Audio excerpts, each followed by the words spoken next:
Hi, Year 4.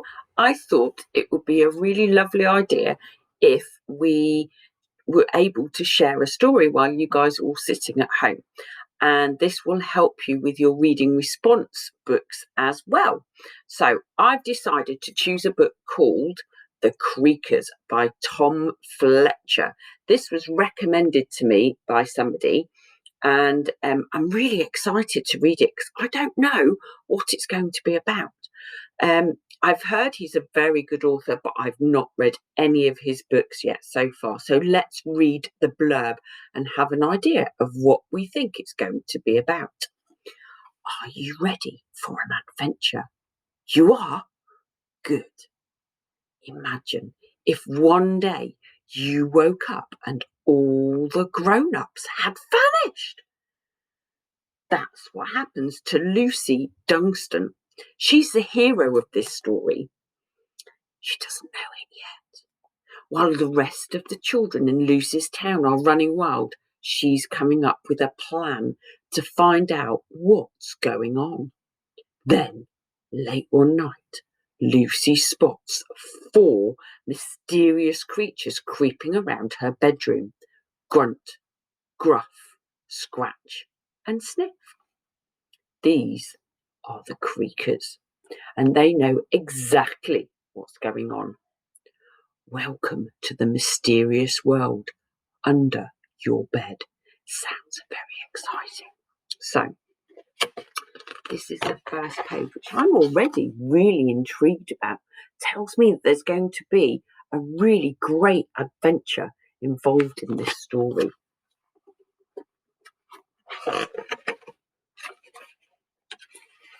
So, it tells us right at the beginning of the book about the characters that are involved in the story, which is a really nice way for an author to introduce their characters. We've got Lucy's dad, Mr. Dunstan, Lucy's mum, Mrs. Dunstan, the 4 Creakers, Norman Quirk, Lucy Dunstan, and Ella Noying. Unusual name. We're going to start with the prologue. What silently waits in the shadows at night? What's under your bed, keeping just out of sight? What's patiently waiting while you're counting sheep? What never comes out unless you're fast asleep? What makes all the cracks, creaks and clangs in your house? It isn't the cat, or your dog, or a mouse. These noises are made by mysterious creatures. Read on, if you dare. You might meet the Creakers. This is the prologue, and it begins with the night it all began. The sun disappeared behind the pointed silhouettes of the rooftops of Whiffington town, like a hungry black dog swallowing a ball of flames. A thick, eerie darkness fell like no other night Whiffington had ever known. The moon itself barely had enough courage to peek around the clouds, as though it knew that tonight something strange was going to happen. Mothers and fathers throughout Whiffington tucked their children into bed, unaware that this would be the last bedtime story, the last goodnight kiss, the last time they'd switch off the light. Midnight, 1 o'clock, 2 o'clock, 3 o'clock. Creak! A strange noise broke the silence. It came from inside one of the houses, with the whole town fast asleep. Who could possibly have made that sound? Or perhaps not who, but what? Creak! There it was again, this time from another house. Creak! Creak! Creak! The sound of creaky wooden floorboards echoed around the hallways of every home in Whiffington. Something inside, something was creaking about, something not human. There were no screams. There were no nightmares. The children slept peacefully, wonderfully unaware that the world around them had changed.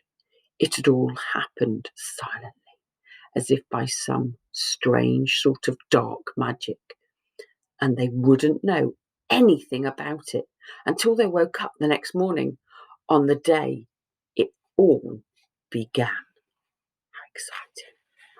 Just left me at the real cliffhanger already. Chapter 1. The day it all began. Let's start on the day it all began. On the day it all began, Lucy Dunstan woke up. Right, well, that's a start. It's not very exciting, is it? Let's try again. On the day it all began, Lucy Dunstan woke up to a rather unusual sound. Okay, that's a little better. Let's see what happens next. It was the sound of an alarm clock ringing in her mum's bedroom. Well, it's got a bit boring again, hasn't it? Let's try that bit one more time. It was the sound of the alarm clock ringing in her mum's bedroom because Lucy's mum wasn't there to switch it off. You see, Lucy was about to find out that while she was asleep in the night, her mum had disappeared. Oh my gosh! Imagine waking up to find that your mum had disappeared in the night. Gives me the creepy tingles every time I tell this story. I bet you're thinking, this is going to be the best scary story ever. I can't wait to read it and tell all my friends that I'm really brave because I wasn't even one bit scared. Shh, I'm a little bit scared. Even though you were totally scared all the way through. Well, this is only just the beginning. Wait until you read what happens later when the Creakers come out. Let me know if you get scared, because I am. Back on the day it all began, Lucy climbed out of bed, slipped on her blue dressing gown, and walked across her creaky floorboards, which were warm from the morning sunlight that was creeping in through the curtains. Would you like to know what Lucy looked like? Of course you would. Well, here's a picture of what she looks like. As you can see, she had shorter hair than most girls, and it was brown as mud, or chocolate. And even though Lucy liked it to be short, her mum insisted she kept a fringe. Stops you looking like a boy, her mum would say. This was before she disappeared, of course. This really wound Lucy up, as her fringe always seemed to flop into her eyes, meaning she constantly had to lick her hand and slick it over the side to one side just so she could see.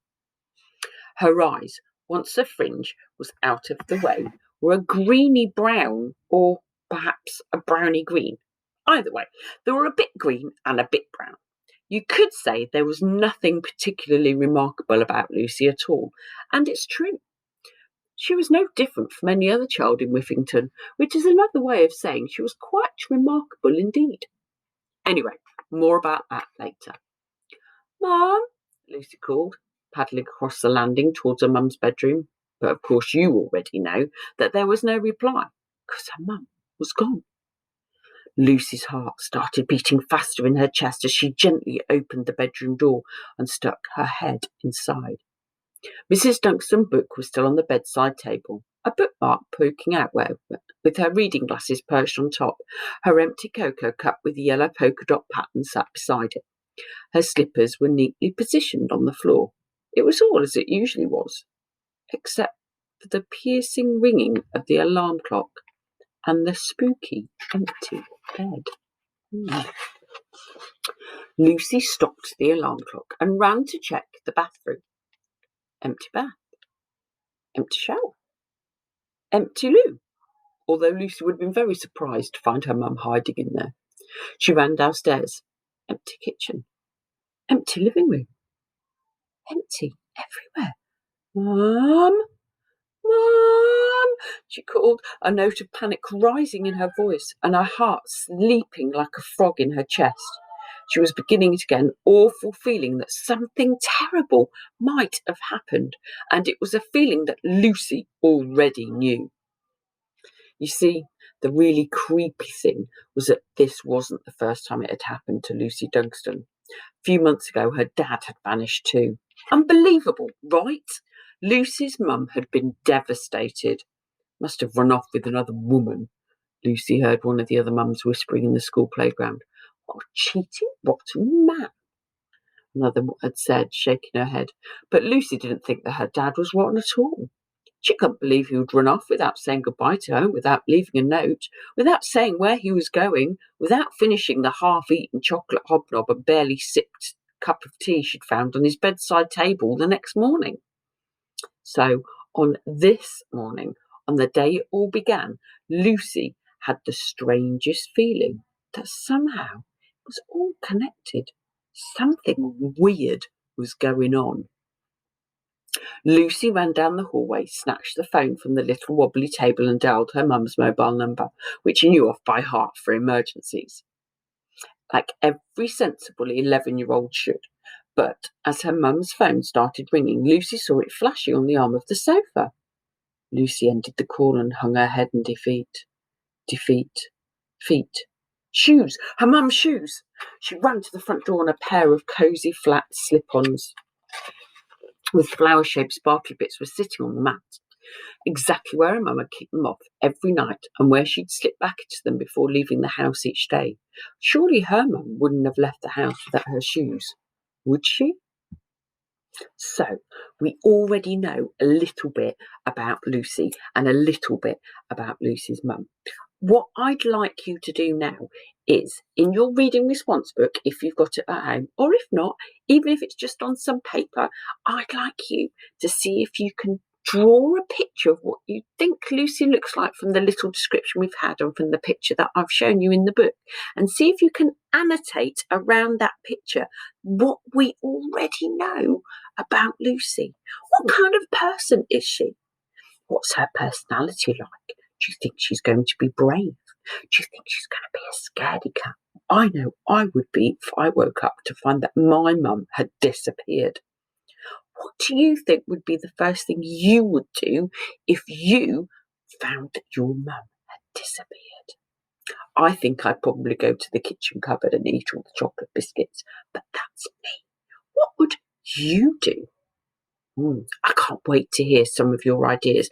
Make sure you get your parents to perhaps email them in or send us some of your pictures online. That would be really great to see.